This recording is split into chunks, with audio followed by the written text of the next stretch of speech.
Hello everyone, good morning. দেখো আমরা সবাই আজকে সকাল সকাল উঠে গেছি। মাসিরা আজকে চলে যাবে। দেখো মেয়ে কান ফুটানোর জন্য ও সকাল সকাল উঠে গেছে। ও খুব এক্সাইটেড ছিল।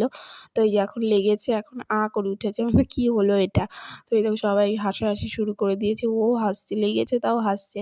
তো এই দেখো মাসিরা মাঝখানে মেয়ের চুলও কেটে দিয়েছে। ওটা আর ভিডিও করতে পারিনি তাড়াহুড়োতে। এরা দেখো ব্যাগপত্র সব প্যাকিং গোছানো হয়ে গেছে, ওরাও রেডি হয়ে গেছে। তো এই যে বিয়ানে একটু কোলাকুলি করে নিচ্ছে। তো এই যে মাও দিদিদেরকে প্রণাম করে নিচ্ছে, যতই হোক বড় দিদি বলে কথা, ছোট বোন। তো এই যে প্রণাম টনাম করে নিচ্ছে। আর এই দেখো সবাই রেডি, এক এক করে সব বেরোচ্ছে ঘর থেকে। ব্যাগপত্রগুলোও বেরোচ্ছে। বাড়িতে লোকজন আসলে ভালো লাগে, আনন্দ লাগে, কিন্তু চলে যাওয়ার দিন একদমই ভালো লাগে না, ফাঁকা ফাঁকা লাগে। তো যেখানে সব দাঁড় করিয়ে আছে, টোটো আসছে, ব্যাগপত্র উঠিয়ে এখন চলে যাবে।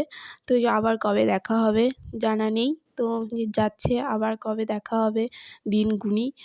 তারপরে যে দেখো চলে যাচ্ছে। Tata, bye bye.